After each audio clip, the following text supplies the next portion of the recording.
네, 여러분 반갑습니다. 일목균형표 강의를 시작하겠습니다.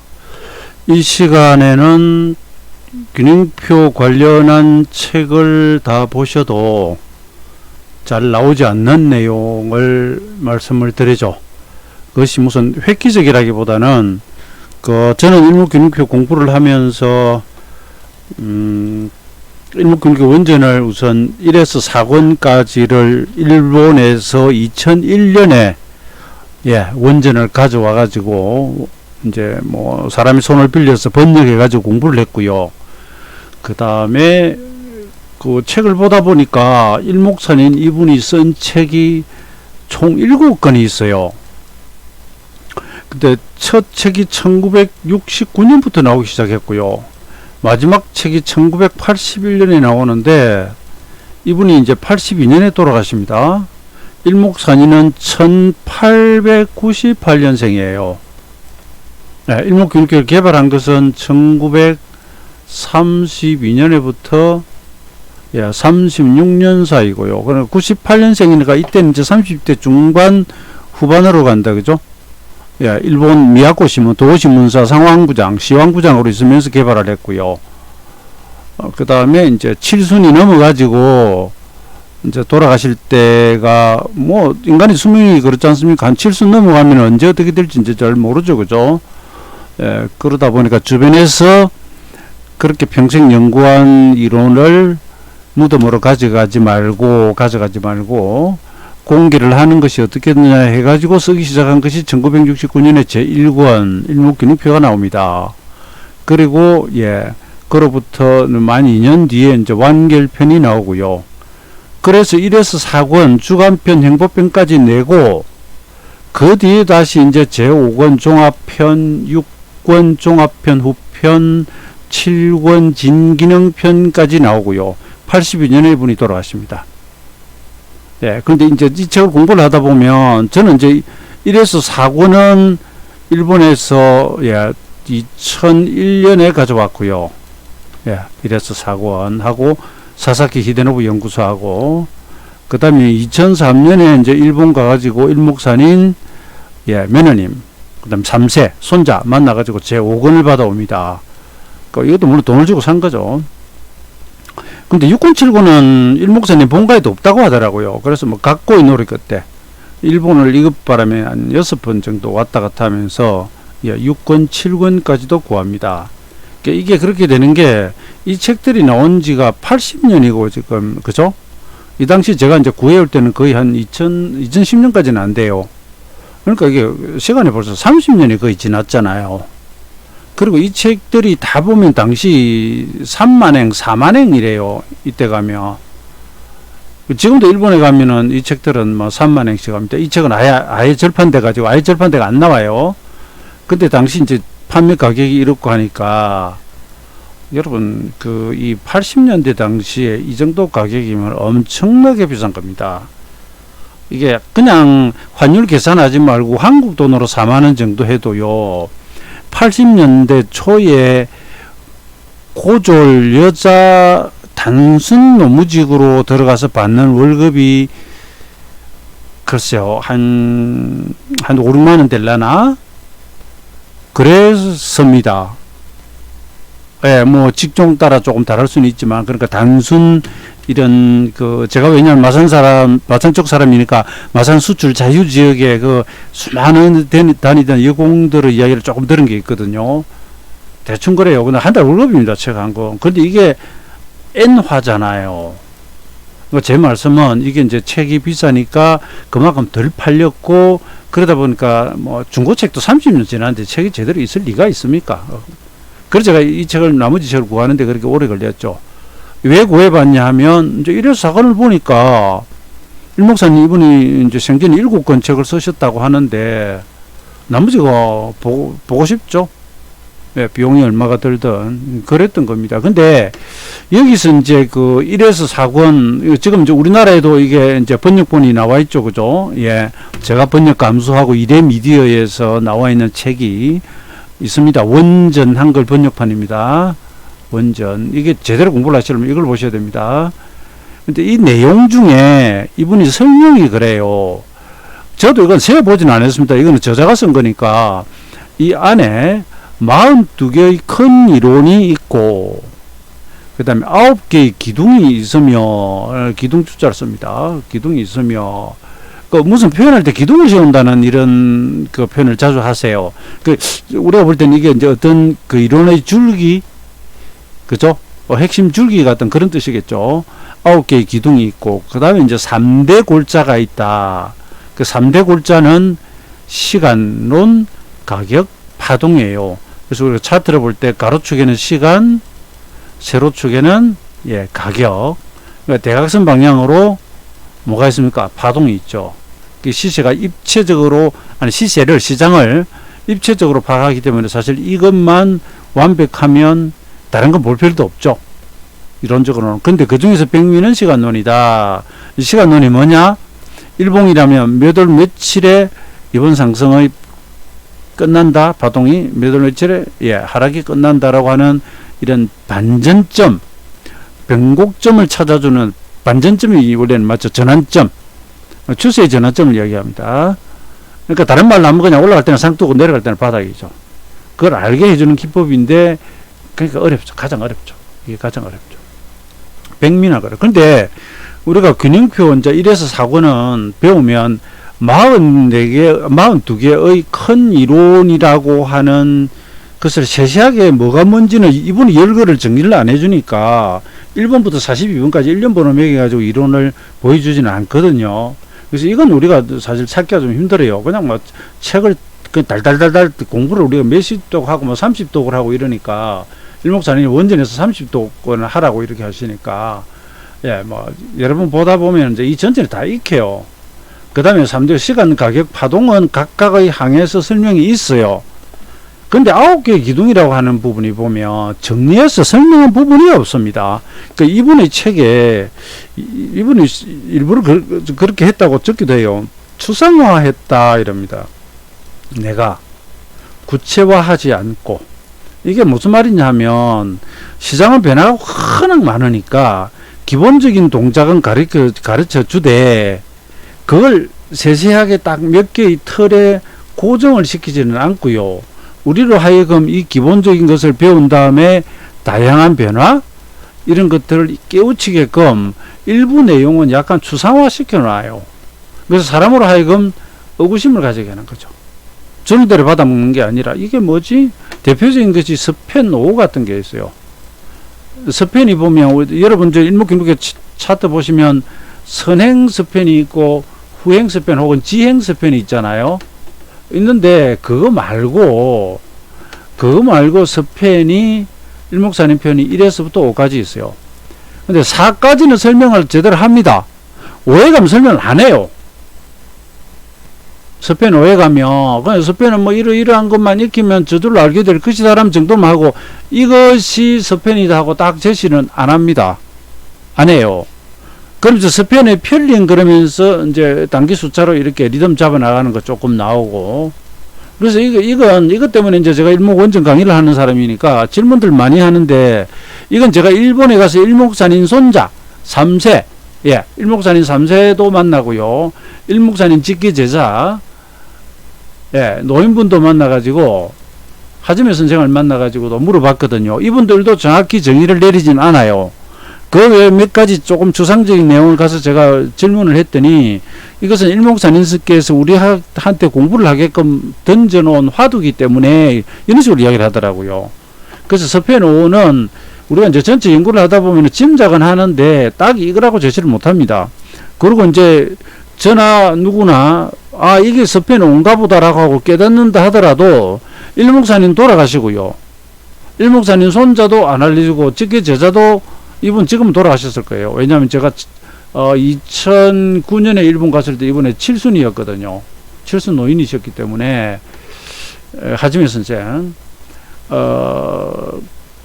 그러니까 이게 뭐다고 알려줄 방법이 없어요. 심지어 제가 어떤 얘기를 했냐면 일목사님 3세한테 혹시 사님께서 공부하시고 연구하실 때 남겨둔 어떤 그런 노트나 자료들이 있나 하니까 실제 있는지 없는지는 모르겠지만 일목사님 3세가 없다고 하더라고요. 뭐 메모 같은 거 이런 거 있잖아요. 그죠?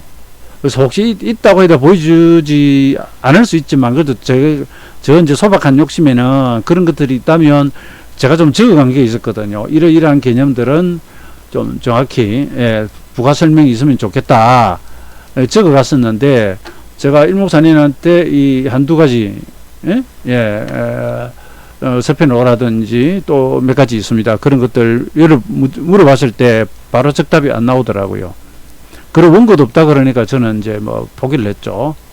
자, 앞부분 이야기가 길었는데 오늘은 제가 9개 기둥을 이야기하려고 해요. 왜냐하면 3대 골자는 이미 일목균형교 원전 보시면 나오고요. 제가 앞에 했던 강의들을 보시면 이건 다 언급이 일단 기본은 되어 있습니다. 그래서 여기서 이제 3대 골자는 뭐 이런 식으로 앞에 제가 한번 설명을 드렸었죠. 이거 지울게요. 예, 설명을 드렸었죠. 예.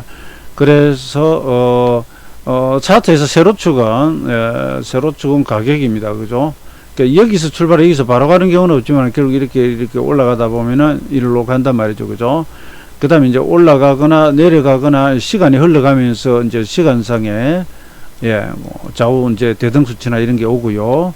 그 다음에 올라가면서 이런 식으로 간다면 이제 뭐 대각선 방향으로. 그래서 가격, 시간, 파동이 일목균형교 3대 골자입니다. 근데 자, 여기서 9개의 기둥이라고 하는 말이 어디서 나오는지 이야기를 드릴게요. 일목균형교 원전 1권에서 4권까지 보시면 균형표, 완결편, 주간편, 행보편 보시면 그 말이 안 나와요. 그럼 어디에 나오느냐? 일목균형표 제5권 종합편을 보시면 제가 일목균형교 원전 강의를 하고 5권 번역해 온 걸 6권, 7권도 뭐 꼭 필요한 분한테는 제공을 하는데 거기에 보면 이런 표현이 나와요. 일목균형표 제5권 종합편이라고 하는 것 자체가 일목균형표 1권에서 4권까지의 내용을 각각 읽어서 이해한 사람들도 있고 그러다 보니까 이런 그대로 종합해서 이용을 하는 방법, 설명을 하느라고 쓴 책이에요. 제5권이. 네, 5권의 이름이 종합편이에요. 그 본문의 내용에 보면 제가 이건 이제 한글 번역입니다. 제 종합편 5권 보면 이런 말이 나와요. 야, 종합한다 뭐 이야기가 나오면서 대세간 수립 위해서는 일목균형표의 9개의 기둥, 그러면서 이것에 대해서는 나의 시세관의 연구 과정이란 제목의 논문을 본서 어딘가에 삽입했지만 없어요. 없습니다. 제가 눈에 불을 켜고 찾아봤죠. 없어요. 없습니다. 5, 6, 7권 다 가도 없습니다. 그리고 문제는 그것의 그때의 경중도라 그랬습니다. 그러니까 9개의 기둥에 이제 우리가 내용은 잘 모르겠지만 9개의 뭔가 기본적인 큰 요소들이 각각 있겠죠. 그죠? 그 중에서 어떤 것이 더 이제 가볍고 중요하냐 이런 경중도를 따지고 돌림변의 이유 이럽니다. 종합화가 필요하다 그랬습니다. 그리고 우리가 이론을 배워가지고 그 중에서 몇 가지만 뽑아서 쓸 때도 있지만 필요할 때는 전체 내용을 종합해서 적재적소에 써먹어야 되죠. 그죠?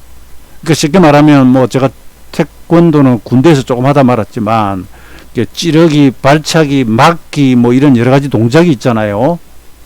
그래서 기본 동작을 우리가 배우는데 실전에 가면 그 배운 대로 딱 됩니까? 그래서 계속 서로 상호 대련을 하면서 적재적소에 우리 몸이 반응하게끔 미리 기본형을 익힌 다음에 그 다음에 대련을 해 나가잖아요. 그죠? 예. 그 시장도 기본형이나 이런 기법의 기본 내용을 익힌 다음에 실제 이제 시세에 들어가 가지고 움직이는 시세를 보고 판단해 나가죠. 그때 그 내가 배운 무술의 전체적인 내용 중에서 필요할 때는 어떤 것만 쓰기도 하고 어떤 것은 종합적으로 쓰기도 하고 그죠? 수시로 그것을 우리가 자유자재로 적재적소에 쓰잖아요. 아니 종합하면 종합화. 이건 이제 일목균형표 제5권 종합편에 9개의 기둥이라는 것이 있다. 그 9개의 기둥이 다른 데 찾아봐도 없더라 그랬죠. 자, 그래서 제가 예. 그리고 그 뒤에 가보면 예, 이 말이 나오거든요. 여기도 보면 사부작에 있어서 9개의 기둥에 대해서 여기, 잠깐 읽어볼게요. 균형표의 특징적인 장점은 시세를 입체적으로 파악하고, 시세의 처음과 끝을 명확히 이해하고, 그 시작과 끝, 일목의 변화일 같은 것을 정확히 집어내면 파동하고, 이걸 알 수 있게 되죠. 그 연구 과정으로 전후, 좌우, 사부작 하나하나에 대해서, 일목균형표 이제 책 원전 1에서 4권, 그 특징적인 장점을 충분히 이제 습득한 뒤에 통일하고 종합화, 그러면서 9개의 기둥, 그 다음에 일본 이제 이건 니케이 지수를 이야기를 합니다. 니케이 둘두로, 그죠? 우리가 보는 거. 지금 일본에 보면 토픽스라고 우리 종합주가 지수 같은 게 있고 니케이 둘두로가 있잖아요. 그죠? 그럼 우리 마치 이제 코스피 200 지수하고 비슷하죠. 그때 선출한 종목의 역사성에 대해서는 9개의 기둥, 어느 것과 어느 것을 언제까지 중요시하고 뭐 쭉 이야기가 나왔거든요. 그래서 9개 기둥은 못 찾았고요. 제가 이제 일본에 가가지고 일목균형표뿐만 아니라 균형표 이론에서 이분이 언급하는 책들, 뭐 사케다 관련인 거든 북미마산 뭐 이거든 막 이런 게 있으면 책을 많이 사와가지고 뭐 번역해서 봤습니다. 국내에는 그런 내용이 없으니까 참고 문헌이 없단 말이에요. 그리고 이제 일본 경제신문사에서 1978년에 발간한 일본 괴선사라고 하는 책을 제가 사옵니다. 이 책이 한 410여 페이지 상당히 두터워요. 일본 괴선사를, 이 괴선이라고 하는 건 우리로 치면 이제 그래프, 차트, 그러니까 주식시장을 그림을 그려가지고 연구하는 각종, 일본의 각종 기법들이 있죠. 뭐 랭코 차트니 뭐 우리 봉촉도 그죠, 캔들 기법이니 뭐 삼선 전환도니 뭐 많아요. 그다음에 열쇠 차트라고 하죠, 그죠? 그런 것부터 해가지고 쭉 정리를 해놓은 거예요. 여기에 보면 일목균형표에 대해서 일본 정권 100년 사이의 획기적인 이론이라고 쓰고 있습니다. 그리고 이 책 속에 일목산인이 보세요. 나 시세 연구 과정이라고 본인이 직접 쓴 글이 나와요. 그 이분이 일목산인이 1982년에 돌아가셨다 그랬잖아요. 이 책이 초판이 78년에 나와요. 제가 가지고 있는 건 그 뒤에 나온 이게 몇 년도 판이냐 보자. 여러분 1999년 4월 11쇄를 제가 사왔네요. 왜냐면 2000년대에 갔으니까 저는 이제 99년도 11쇄를 이 책을 사왔어요. 사왔는데 여기에 보니까 우연히 일목산인이 쓰신 나의 이제 시세 연구 해가지고 아까 얘기 그랬잖아요. 나의 시세 간의 연구 과정이라는 제목의 논문. 그 이분이 이제 잠시 헷갈리셨나 봐요. 여기에 기고가 된 거예요. 일목산인이 썼죠. 그리고 여기 보면은 9개 기둥이 나와요. 9개 기둥이. 이 책에. 일목균형표 단락에.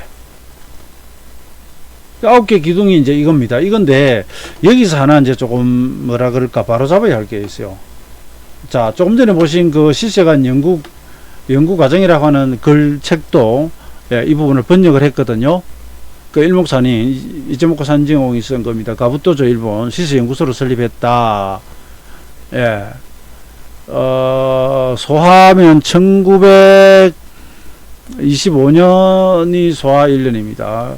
도신문사, 미야코 신문사 시황부장, 조간 6페이지 8단의 시황면, 상황면. 이걸 쓰면서 연구에 돌입한 겁니다. 그리고 당시에 일본에서 주가 연구를 하는 연구소라고는 2개밖에 없었다 그래요. 노무라 정권 출신 이 사람이 있었다. 이거는 뭡니까? 시세를 알고 있는 사람이 그렇고요. 연구소는 어디 있노? 어쨌든 그 이분이 가부토조 연구소 설립해서 7에서 8명 연구원. 그런데 여기서 이제 한 가지 조금 문제가 있어요. 그 문제랄 건 없는데 일목산인 책이 1권에서 7년까지 총 발간된 약 한 12년에 걸쳐서 나오거든요. 그러다 보니까 책 속에서 일부 내용이 살짝 서로 약간 다른 부분이 하나가 있습니다. 그래서 여기서 제가 이제 초반에 보던 책이나 다른 책에서는 연인은 3만 명으로 나와요. 알바생이. 이 3만 명은 여러분 하루아침에 동원한 게 아니고요. 무슨 만리장성 쌓는 것도 아닌데 그러니까 이제 이게 한 7년 가까이 걸렸거든요. 그러니까 한 서너 명만 데리고 와서 매일 혹은 일주일에 며칠씩 이런 식으로 쓰면 그게 7년 모이면 그죠? 그럼 2,000명이 되는 거죠. 지금 우리 개장일로 따지면 1년에 한 240일 개장하거든요. 예. 근데 당신은 토요일까지 개장 근무를 했는데 그냥 이렇게 단순 계산해 보면 뭐 한 200일 잡고요. 7년이면 2014, 그만 해도 1400일 되잖아요. 하루에 2명만 써도, 그러니까 계속 썼다고 가정시 연인은 2400명으로 가는 거죠. 그렇게 이해하십시오. 이게 다 비용입니다. 예, 1930년대 기준 7만행이고요. 그 동경 저과의 땅을 장방령 1000평을 팔았는데 만행 받았다 그래요. 그걸 연구비에 보탰다 그럽니다. 자, 그 이분이 이제 쓴 이 내용이 방금 보신 이 내용이고요. 그래서 이거 이야기할게요. 앞부분 엄청 길었죠. 9개 기둥. 자, 9개 기둥에서 나오는 내용은 균형필수로 배웠던 것 그대로입니다. 자, 선행스팬, 후행스팬, 일목균형표 기준선, 전환선 다 하시는 거죠. 차트 펴면 딱 차트잖아요. 선행스팬은 1, 2가 있고, 그죠? 예, 지행스팬, 후행스팬이 일본 원전에는 지행스팬으로 되어 있습니다. 뒤에 지체돼서 뒤쳐서 따라온다고 지행스팬이에요. 사실 이 표현이 맞아요. 그 다음에 이제 시간론의 기본 수치, 대당 수치. 그 다음에 목표치 계산 방법 있죠. E값, N값, 예, V값, 뭐 NT부터 해가지고. 그 다음에 준비구성. 준비구성. 지금 이 강의를 처음 들어오시는 분은 앞에 강의 보고 오셔야 돼요. 예, 준비구성. 요렇게 26. 예. 그 다음 헤드 앤드 숄더는 여기서는 이야기가 안 나왔는데요. 역삼존. 이 두 개를 바닥 찍기 가장 좋은 패턴으로 이렇게 손꼽고 있습니다. 일목균형표 작성의 제1원칙, 제2원칙. 원칙이라기보다는 이런 종목을 찾아서 당시로서는 그림을 그려가지고 이게 반전형으로 확률이 굉장히 높다고 하는 겁니다. 그 다음에 준비구성 전기 예고 변동, 이건 지금 여기서 설명 안 드릴게요. 이건 따로 시간 내야 됩니다. 그 다음에 형보론 배우셨죠. 여기 주간편은 없어요. 예, 주간편은 없습니다. 주분 가지고 하는 건 없어요. 형보. 여기 9개 기둥이에요. 그러니까 시세를 보면서 차트상에서 저 앞에 있는 구름, 그 다음 지금 깔고 가는 기준선과 전환선, 뒤에 따라오는 후행스팬, 그 다음에 시간론, 그 다음에 목표치, 예, 그 다음에 패턴, 차트의 패턴, 그 다음에 이제 과락, 과열, 행보. 이건 행보는 일종의 심리라 생각하시면 돼요. 투자 심리학이고요. 에너지를 보는 에너지 관련한 학문이고 이래요. 그래서 저는 이과가 아니니까 열역학이나 이런 거 말만 들어도 그냥 존경스럽고 머리가 찌긋찌긋합니다. 예. 어떻게 그렇게 어려운 학문들을 공부들을 하시고 풀어내는지 저는 뭐 어떤 공학적인 거 뭐 건설공학이든 뭐든 전부 그냥 아주 대단히 존경스럽습니다. 그런 거 잘하는 분들이 수학적 계산 저 주식도 잘하시는 것 같더라고요. 이게 있고요. 그 다음에 독립적으로 깨닫는 것도 일단 중요하고, 하나만 보면 실용성이 좀 저하던데, 우리가 왜 시너지 그러잖아요. 그죠? 시스템과 에너지. 그 합쳤을 때 시너지 그러잖아요. 그죠? 그 말은 각각의 내용들이 적재적소에 써먹으면서도 서로 상호 유기적이고 종합적으로 쓰는 거죠. 그래서 종합, 조직화폐라고요. 상호관계를 명확히 하라 그랬고요. 근데 여기서 이제 경중 순서가 나와요. 9개 기둥 가운데 첫 번째는 서펜이다라고 했습니다. 서펜. 그러면 여기서 서펜이요. 서펜의 개념이 크게 보면 선행서펜, 그죠? 제가 이 마우스로 글을 쓰니까 좀 이렇습니다. 선행서펜이 구름. 그 다음에 이제 지행서펜이 있고요. 26개봉 뒤에서 따라오는 거. 요 개념이 있고요. 그 다음에 또 하나의 개념은 그 안에서 어떤 시간적 습성 배열. 이겁니다. 이 서펜의 개념입니다. 여기서 보면 이분이 첫 번째는 서펜이다라고만 하고 그 다음에 나오는 말 보세요. 이것은 연구 시작하고 나서 중점적으로 보시면 아프리오리. 이 칸트의 선음성이에요. 이런 이야기 툭 튀어나오면 머리 아프죠. 그러면 우리가 전공이 철학 쪽이 아니니까 이게 또 뭔지 어떻게 됩니까? 공부를 해야 된다니까요. 그 제가 일목균형과 원전 강의를 하고 있는데 원전 강의를 하고 이러면 이제 받거나 이러면 장점이 뭐 이런 모두를 다는 말씀 못 드리더라도 우리가 이제 그 성인은 그 옛날 학창 시절의 책을 지금 읽어봐도 아주 어려운 이론이 아닌다면 읽으면 이해가 되잖아요. 근데 학생들은 어떤 기본 지식, 상식 이런 것들이 축적이 덜 되어 있기 때문에 어떻게 하죠? 물론 자습으로 공부를 잘하는 사람도 있지만 참고서 갖다 놓고 선생님께서 학교에서 교수님이 설명해주고 참고 문헌들 막 이거 읽으라 하면 그걸 읽으면서 우리가 어떻게 되죠?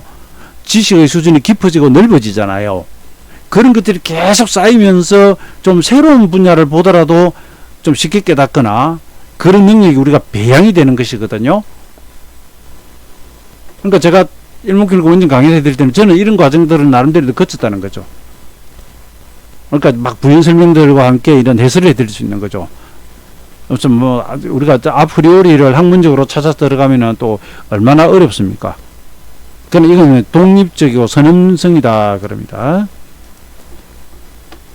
이걸 도표하고 9개 기동 종합화 구체적인 표현이다. 근데 이제 예전에는 또 이거 설명하면서 그런 이야기가 됐었어요. 서편 중에서 우리가 만약에 일목에서 차트를 딱 펴놓고 어떤 부분에 보면은 구름 이야기가 나와요. 제가 이건 차트를 좀 꺼낼게요.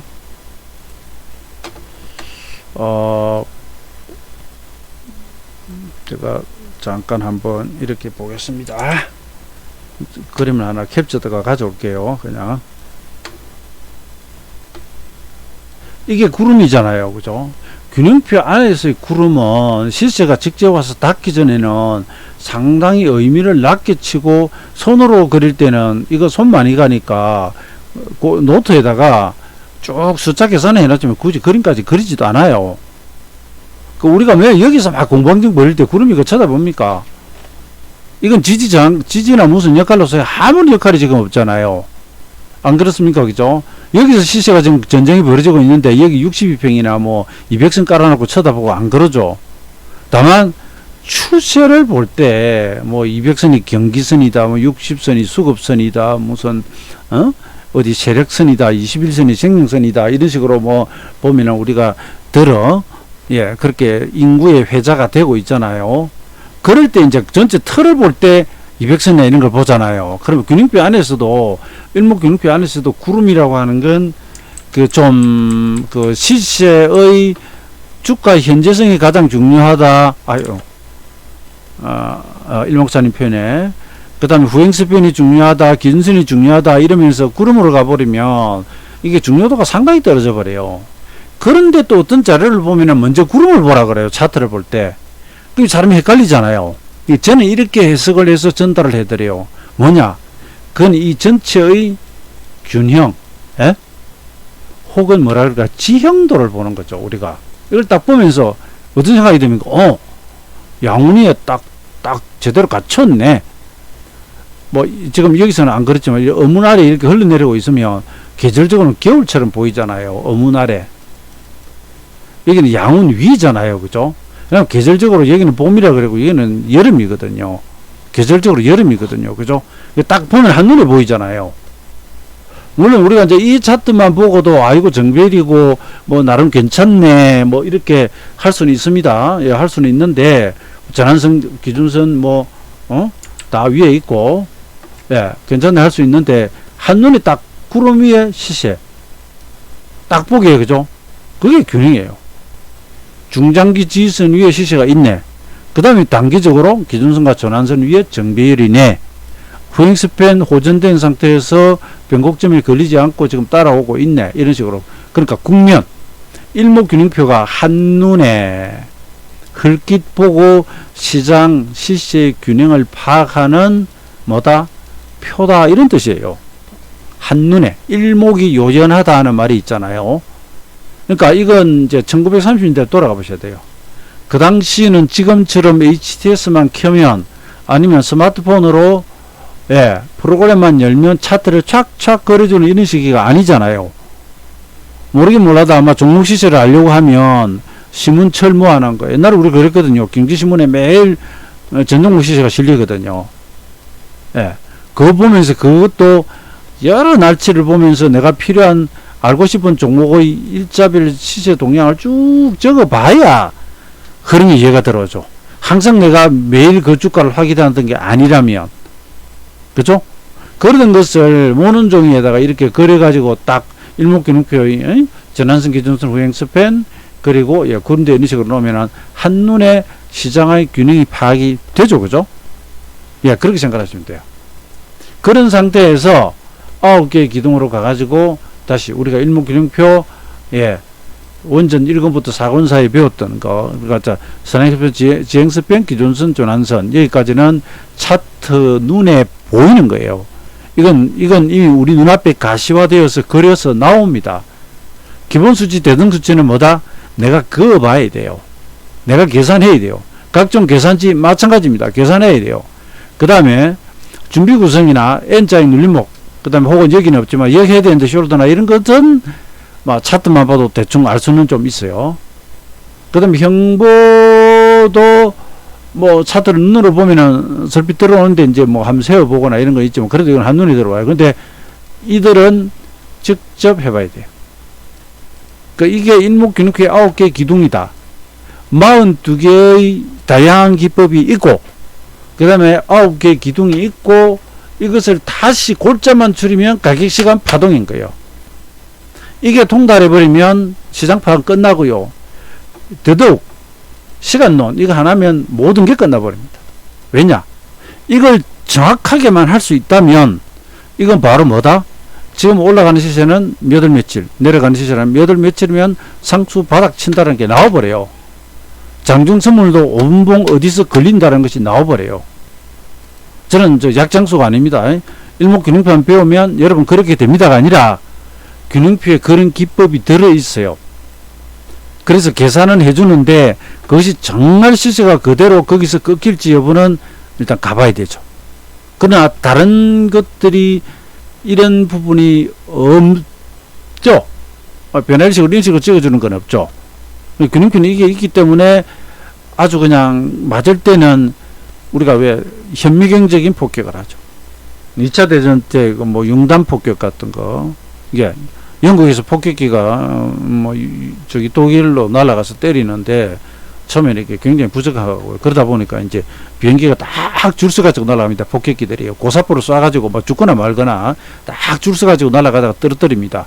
그렇게 함으로 해서 이제 완전 1파 융단 폭격으로, 예, 완전 담요를 덮어버리듯이 그냥 개당직을 하는 거죠. 왜냐면 그때는 정밀도가 낮고 저 높은 데서 좀 고사포 터지는 조금 밑쪽에서, 예, 저 위에서 떨어뜨리기 때문에 막 헛뿌려 되면은 내려가다가 좀 거기 떨어지잖아요. 그죠? 융단 폭격을 했죠. 그러던 것이 지금 어떻게 됩니까? 자기 스스로 날아가서 때리는 이제 크루즈 미사일 같은 것도 있고, 그죠? 그 다음에 미사일 앞에, 예, 과학 정체가 달렸거나 아니면은 먼저 나가 있는 특수부대가 레이저 포인트를 찍어주거나 아니면 GPS가 달렸거나 이래가지고 거의 정밀 폭격. 예, 지금 이제 여담으로 잠깐 갔다가 마무리할게요. 서울공항에 에어쇼 할 때 우리나라 F-15K가 들어왔을 때, 여러분 F-15는 기체가 상당히 크게 큽니다. 팬텀기가 폭장량이 크고요. 전투기가 있고 전투 폭격기가 있고 거의 그냥 B-29 이런 식으로 본부들 그냥 폭탄 싣고 와서 들이붙는 게 있는데 F-15K나 이쪽은 기체가 상당히 큽니다. 근데 그때 그 조종사가 자랑스럽게 이야기하는 게 수원이나 이 밑쪽 정도에서 공중에 떠가서 이 미사일을 쏘면은 평양의 김정일 숙소 왼쪽 창문 때릴까요? 오른쪽 창문 때릴까요? 정도의 정밀도를 가지고 있다고 이야기를 하더라고요. 실제로 그게 가능하죠. 예. 지금 폭격하는 기술, 예, 하여튼 기술들이 아주 엄청나게 발달해 있으니까, 제 말씀은 균형표의 시간론이나 이러한 것들은 가격은 특정 가격 때 올 수도 있고 안 올 수도 있지만 시간은 무조건 오잖아요. 그죠? 지구가 망하지 않는 이상, 정부시장이 문을 닫지 않는 이상은 달력에 무슨 날 개장일 기준으로 며칠이라고 하면 반드시 오거든요. 그래서 이 계산이 정확하다면 몇 월 며칠, 좀 더 좁혀가면 몇 시에 상투 바닥까지도 예, 때릴 수 있는 기술이 이거예요. 역으로 생각하면 그게 쉽게 배워지고 쉽게 써먹을 리가 없겠죠. 어쨌든 이런 도구는 있기 때문에 잘 계산해서 쓰면 정밀 폭격이 가능한 예, 엄청난 예, 무기다 이렇게 생각하시면 돼요. 근데 여기에 너무 치중을 하면 좀 곤란하고요. 좀 쓸데없는 이야기지만 그런 그 미사일과 같은 그런 무기는 엄청나게 가격이 비쌀 거 아니에요. 그죠? 최소한 발당 억대가 넘어갈 거라고요. 그러니까 그걸 뭐 무한정 쏠 수 있습니까? 그렇게 쏠 수 있는 건 몇 개의 정말 꼭 필요한 전략적 목표 지점, 뭐 적군의 엄청난 무슨 뭐 예를 들어서 핵과 같은 그런 자리거나 그죠? 뭐 통신시설, 레이더 기지 뭐 등등등 아주 중요한 시설에 그런 비싼 무기를 쓰겠죠. 남발할 수는 없잖아요. 예, 그 시간론도 엄청나게 예, 그렇지만 매 모든 파동이 다 두들겨 패고 때려대고 잡아대고 그러지는 않아요. 그러나 제가 이 앞에 여러 번 강의에서 이제 사례를 보여드렸듯이 과거 이런 것들이 적중한 사례들도 또 많이 있기 때문에 공부는 해볼 만하고요. 그렇다고 모든 시세를 다 잡아내려고 하는 건 인간의 욕심이고요. 이렇게 생각하시면 되겠습니다. 자, 이 시간에는 9개의 기둥에 대해서 설명을 드렸고 이런 정도의 내용을 이야기할 수 있는 사람은 일본에도 몇 명 없어요. 왜? 어디 있는지도 모르고 자료가 없으니까 일목사님께서 본인의 책에 다 넣어놨으면 몰라도 없어요. 저도 운 좋게 일본 동경 현지에서 예 거기가 글쎄요 이케부쿠로 근처인가 아니요 신주쿠 근처인가 하여튼 큰 건물 속의 서점에 사실 일목교는 책 사러 들어갔었어요. 원전을 추가로 살려고 갔었는데 그건 없고 그거는 치오다 서점 가야 되고요. 그 이 책을 발견하고 뭐 가져온 거죠. 예, 가져온 겁니다. 그래서 여기서 우연히 보다 보니까 거기에 일목산인의 육필 원고가 있고요. 거기에 보니까 예, 9개의 기둥이라고 하는 원고가 있어서 찾아낸 겁니다. 이건 그야말로 얻어 걸린 거죠. 예, 얻어 걸린 거죠. 그래서 이러한 내용은 어찌 보면 좀 사소한 것이지만 이걸 알고 있고 이렇게 이야기해 줄 수 있는 사람은 누구다? 없어요. 대한민국에 아무도 없어요. 네, 저는 제가 좀 자랑할 수 있는 부분은 균형표 내용에 관한 예, 이외에도 정말 많은 자료, 다양한 자료들을 섭렵을 했었고요. 뭐 이용 기간도 나름대로 상당할 겁니다. 쓰는 데 있어서 이 뭐 정확성이나 있는 것은 숨어 있는 고수 중에 저보다 일목을 더 잘 쓰는 사람이 있을 수는 있어요. 제가 원전 강의한 게 이미 2002년이니까 그때부터 보았던 분들이고, 그 다음에 일목교니까 원전이 나온 지가 이제 뭐 한 7, 8년 넘어가잖아요. 근데 겉으로 드러나 있는 전문가 중에는 이걸 제대로 쓰는 사람, 증권회사 리서치 쪽의 사람도 없어요. 그게 제가 볼 때는 좀 안타깝습니다. 그걸 없는 가장 큰 이유는 그 공부 과정이 지난하게 어렵고 시간이 많이 걸리거든요. 대신에 제대로 익혀두면 뭐다? 예, 수원 좀 올라서 가지고 평양에 창문을 때릴 수 있는 그런 기법도 있다. 이렇게 이해하시면 되겠습니다. 예, 저는 여기까지 하겠습니다. 예, 오늘은 일목균형표 원전에 나오는 42개라는 이건 뭐 그냥 내용만 써드리고 9개 3대 있고, 이 다음에 시간 이제 내서 일목균형표 종합편에 나오는 삼명육통에 대해서 삼명육통에 대해서 강의를 좀 하도록 하겠습니다. 예, 이상 여기까지입니다. 수고하셨습니다.